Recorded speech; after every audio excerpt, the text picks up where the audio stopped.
बच्चों, मैं दामोदर शर्मा एक नए बिंदु के साथ आपके समक्ष पुनः हाजिर हूँ। हमारा जो विषय चल रहा था वह चल रहा है कक्षा 10वीं का पाठ 2 लक्ष्मण परशुराम संवाद, जिसके कवि है तुलसीदास जी। तुलसीदास जी का हमने जो प्रथम पद्यांश है उसका अध्ययन कर लिया। आगे इस पद्यांश का दूसरे पद्यांश का अध्ययन करें। इसके पूर्व जो पहले प्रसंग चल रहा था उसको मैं बता दूं कि जब शिव धनुष भंग हो गया और परशुराम जी को अत्यधिक क्रोध आ रहा था, तो उस समय लक्ष्मण जी ने जो है उनकी अवमानना करते हुए कुछ कथन कहे। कथन में ये कहा कि हे प्रभु, हमने बचपन में बहुत सी धनुइयां तोड़ी थी, उस समय तो आपने इस प्रकार का क्रोध नहीं किया। तो इस बात को सुनकर के परशुराम जी ने उनसे कहा कि हे राजकुमार, तुम ये सब बातें काल के वशीभूत होकर के कर रहे हो, क्योंकि जिस धनुष को संपूर्ण समाज, सारा संसार शिव धनुष के रूप में जानता है, उसकी तुलना तुम एक मामूली धनुष से कर रहे हो, यह उचित नहीं है। तो इस बात को सुनकर के लक्ष्मण ने क्या कहा, उस बात का हम आज अध्ययन करने जा रहे हैं। लक्ष्मण ने कहा, लखन कहा हंसी हमरे जाना। लक्ष्मण ने हंसते हुए मुस्कुराते हुए कहा कि हे प्रभु, हमने तो ऐसा जाना है, सुनाओ देव सब धनुष समाना। हे देव, हे प्रभु, हमने तो सुना है कि सब धनुष समान होते हैं। हमारे लिए तो कौन सा शिव धनुष, कौन सा धनुई, इन प्रकार की इनके आधार पर कोई हम प्रकार अंतर नहीं करते हैं। हमने तो सारे धनुषों को ही समान माना है। का क्षति लाभ जून धन तोरे। हे प्रभु, का क्षति, क्या नुकसान हो गया, लाभ, क्या लाभ हो गया, अर्थात जून का मतलब पुराने, धनु तोड़े, इस पुराने धनुष के तोड़ने से तो कौन सा तो लाभ हो गया और कौन सी हानि हो गई। अगर ये रखा हुआ था तो कौन सा लाभ दे रहा था, और टूट गया तो कौन सी हानि हो गई। तो इसलिए आप व्यर्थ में ही क्रोध कर रहे हो। का क्षति, क्या नुकसान हो गया, क्या लाभ हो गया, क्या हानि लाभ हुआ। जून का मतलब पुराने, इस पुराने धनुष के तोड़ने पर क्या तो लाभ हुआ और क्या हानि हुई। देखा राम नयन के भोरे, ये तो राम ने नयन के भ्रम में देखा था। अब देखो, धनुष टूटने के संदर्भ में लक्ष्मण जी ने क्या तर्क दिए परशुराम जी को, उसका उत्तर है। क्या तर्क दिया कि प्रभु श्री राम ने तो इसको किसके भ्रम में देखा था, नए के भ्रम में देखा था। किसके भ्रम में देखा था, नए के भ्रम में देखा था। छुअत टूट रघुपति ही न दोषु, ये तो छूते ही टूट गया, ये तो छूते ही टूट गया। रघुपति ही न दोषु, इसमें श्री राम का कोई दोष नहीं है। कैसे टूट गया कि भगवान श्री राम ने नया धनुष समझा और नए धनुष के भ्रम में इसको उठाया क्या, छूते ही ये धनुष टूट गया, इसमें श्री राम का कोई दोष नहीं है। मुनि बिनु काज करई कतरोसु, हे मुनिवर, आप बिना कारण ही, काज का मतलब कारण के, करई कतरोसु, कत का मतलब क्यों, रोष का मतलब क्रोध, आप बिना कारण के ही क्रोध क्यों कर रहे हैं, आप बिना कारण के ही क्रोध क्यों कर रहे हैं। अब प्रश्न आ जाता है कि धनुष टूटने के संदर्भ में लक्ष्मण जी के जो तर्क थे वो क्या थे। उत्तर हमको क्या लिखना है कि धनुष, शिव धनुष के टूटने पर लक्ष्मण जी ने कहा परशुराम जी से कि हे प्रभु, इस धनुष को भगवान श्री राम ने नए के भ्रम में देखा था और छूते ही ये धनुष टूट गया, इसमें प्रभु श्री राम का कोई दोष नहीं है। इसलिए हे प्रभु, आप व्यर्थ में ही उन पर क्रोध मत कीजिए। बोले अब इस बात का प्रभाव परशुराम जी पर क्या पड़ा, परशुराम जी पर इस बात का प्रभाव क्या पड़ा वो देखिए। बोले चितई, चितई का मतलब देख करके, परशु, परसे की ओर, अपने परसे की ओर देख करके बोले। कौन बोले, भगवान परशुराम। किसकी तरफ देख के बोले, अपने परसे की ओर देख करके बोले। क्या बोले, रेसठ, अरे मूर्ख, सुनाई स्वभाव न मोरा, अरे मूर्ख, तुम मेरे स्वभाव को नहीं जानते हो। क्या कहा परशुराम जी ने? अरे मूर्ख बालक, तुम मेरे स्वभाव को नहीं जानते हो। बालक बोली बदऊ नहीं तोई, मैं तो बालक बोली बालक समझ करके बदऊ नहीं तोई, तुम्हारा वध नहीं कर रहा हूं। क्यों नहीं वध कर रहे हैं भगवान परशुराम जी लक्ष्मण का? बालक समझ करके वह उनका वध नहीं कर रहे हैं। वह वर्ण की बार बार आवृत्ति होने के कारण अनुप्रास अलंकार यहां पर होता है। बालक बोल बदऊ नहीं तोई, कि बालक समझ करके मैं आपका वध नहीं कर रहा हूं। और केवल मुनि जन जाने वही, और आप देखिए, और तुम क्या समझ रहे हो? केवल मुनि, ऋषि मुनि, जड़ जाने मोई, एक साधारण ऋषि मुनि समझ रहे हो मुझे, और तुम मुझे एक साधारण ऋषि मुनि समझ रहे हो, और मैं तुम्हारा वध क्यों नहीं कर रहा?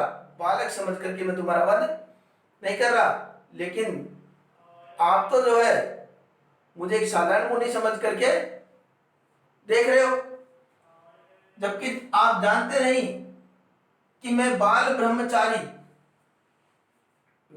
ब्रह्मचारी हूं, अति क्रोधी, अति कोई और अत्यधिक क्रोध स्वभाव का हूं। अत्यधिक क्रोधी स्वभाव का हूं। क्या विशेषता बताई अपनी? कि मैं बाल ब्रह्मचारी और अत्यधिक क्रोधी स्वभाव का हूं। विश्व विदित क्षत्रिय कुल दोही, और सारा संसार, विश्व का मतलब संपूर्ण विश्व, विदित जानता है, क्षत्रिय कुल का दोही दुश्मन हूं। और संपूर्ण संसार जानता है कि मैं इस क्षत्रिय कुल का तो बिल्कुल ही दुश्मन हूं। क्या कहा अपनी विशेषता में? विशेषता में कहा कि मैं बाल ब्रह्मचारी और अत्यधिक क्रोधी स्वभाव का हूं, तथा संपूर्ण विश्व जानता है, क्या जानता है? कि मैं क्षत्रिय कुल का दुश्मन हूं। और अनेक बार भुजबल, अपने भुजाओं के बल पर, अपनी विशेषताओं में बता रहे, अपने भुजाओं के बल पर भूमि भूप बिनु कीनी, अपने भुजा के बल पर इस धरती को, भूप का मतलब राजाओं के बिना कर दिया, अर्थात इस धरती को राजाओं से, क्षत्रियों से शून्य कर दिया मैंने। किसके बल पर? भुजाओं के बल पर। कि हे लक्ष्मण, तुम नहीं जानते, मैंने अनेक बार अपनी भुजाओं के बल पर इस संपूर्ण धरती को राजाओं से शून्य कर दिया था। और क्या किया फिर उसका? विपुल बार मही देवन दीनी, और अनेक बार, विपुल का मतलब अनेक, अनेक बार मही देवन, देवन है का मतलब ब्राह्मण, अनेक बार उस धरती को विजय करके और ब्राह्मणों को दान दे दी। तुम मेरे इस बात को नहीं जानते हो कि मैंने धरती को अनेक बार राजाओं से शून्य करके और किनको दान दे दी? ब्राह्मणों को दान दे दी। और दूसरी बात, अगली बात बताते हैं, सहस्र भाव बुध छेद निहारा, और सहस्त्र भाव की भुजाओं को तोड़ने वाला, छेद निहारा, तोड़ने वाला। सहस्त्र भाव के बारे में बताया था कि जिसकी 1000 भुजाएं थी, और भगवान परशुराम जी ने अपने परसे से उसका वध कर दिया था। तो उस सहस्त्र भाव की भुजाओं को तोड़ने वाले परशु विलोक मही कुमारा, हे राजकुमार, उस परसे की ओर देखो, इस परसे की ओर देखो। हे राजकुमार, इस सहस्त्र भाव की भुजाओं को तोड़ने वाले इस परसे की ओर देखो। ये बात उन्होंने कही। लक्ष्मण जी ने जो व्यंग्यवाण कहे उनसे, उनके जवाब में उन्होंने, परशुराम जी ने अपने बारे में ये कुछ बातें बताई। इसके पश्चात परशुराम जी कहते हैं, अब ये दोहाई, ये पढ़ा था हमने जो, क्या था वो? चौपाई। और ये दोहा, दोहा छंद में क्या बोल रहे हैं? मातु पितहु जनि सोच बस, कि हे लक्ष्मण, मातु पितहु, अपने माता पिता को, मातु पिता का मतलब माता पिता को, जनि का मतलब मत, अपने माता पिता को सोच बस, सोच बसंत चिंता में मत डालो। हे लक्ष्मण, इस प्रकार के कथन कह करके आप अपने माता पिता को चिंता में मत डालो। करसी महेश किशोर, महेश किशोर का मतलब राजकुमार, करसी कर रहे हो, तो हे राजकुमार इस प्रकार की बातें करके आप अपने माता पिता को चिंता में मत डालो। मत का मतलब जनी, क्योंकि अब अपने परसे की विशेषता बता रहे हैं कि गर्भन के अर्भक दलन, अर्भक का मतलब बच्चे,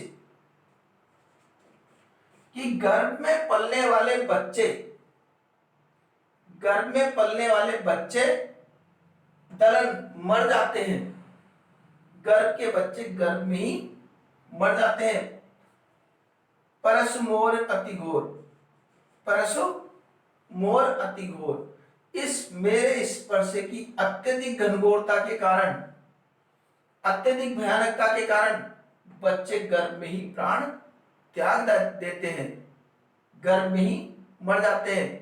तो हे राजकुमार, तुम इस परसे की ताकत को नहीं जानते हो।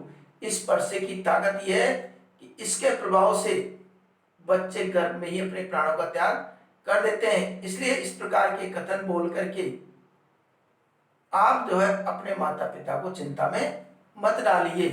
ये परशुराम जी ने कथन कहे। लक्ष्मण जी के कथनों में हम जानते व्यंग्य भाव हो ही रहा है, और परशुराम जी के कथनों में क्रोध का भाव प्रकट हो रहा है। अब हमको इसकी व्याख्या किस प्रकार करनी है, वैसे तो मैंने कई वीडियो में बता दिया, लेकिन पुनः एक बार आपको स्पष्ट कर दूं। देखते हैं कि व्याख्या हमको किस प्रकार करनी है। व्याख्या करने के लिए सर्वप्रथम हमको उसका प्रसंग लिखना पड़ेगा। सर्वप्रथम क्या लिखेंगे? प्रसंग। प्रसंग, प्रसंग के अंतर्गत हमको लिखना है प्रस्तुत पद्यांश हमारी पाठ्य पुस्तक, पुस्तक का नाम लिख देंगे क्षितिज के अंतर्गत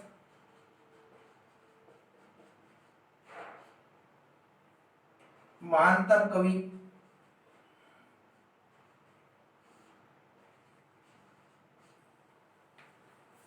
तुलसीदास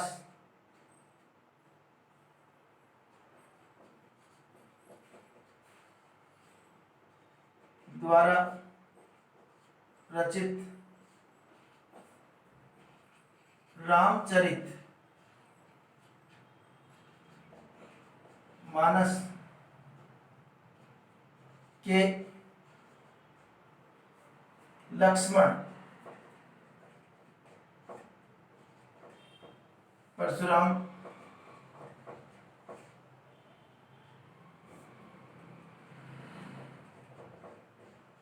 संवाद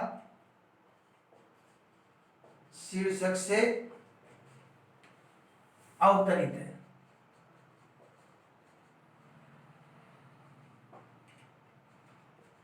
इसमें कवि ने लक्ष्मण तथा परशुराम के संवाद का वर्णन किया है। इसके बाद में हमको व्याख्या करनी है, और व्याख्या के अंत में हमको लिखना है विशेष। विशेष के अंदर हम देखते हैं कि इसकी जो भाषा है पद्यांश की, वह अवधी भाषा। दूसरा, इसमें छंद, दोहा व चौपाई छंद। ये जो ऊपर की जो पंक्तियां हैं 6-7 पंक्तियां, इनमें चौपाई छंद है, और नीचे जो पंक्ति है 2, इनमें दोहा छंद है। इसके अलावा व्यंग्यात्मक शैली लक्ष्मण के कथन के माध्यम से प्रकट हुई है। व्यंग्यात्मक शैली में इसका वर्णन हुआ है। और यहाँ पर बालक बोली बदव नहीं तोई, इस प्रकार वर्ण की बार बार आवृत्ति हो रही ना, इसलिए यहाँ पर अनुप्रास अलंकार का प्रयोग हुआ है। ठीक है। और एक बात हम ये लिखी देंगे कि लक्ष्मण और परशुराम जी के संवाद का बहुत ही रोचक चित्रण इसमें किया गया है। ठीक है।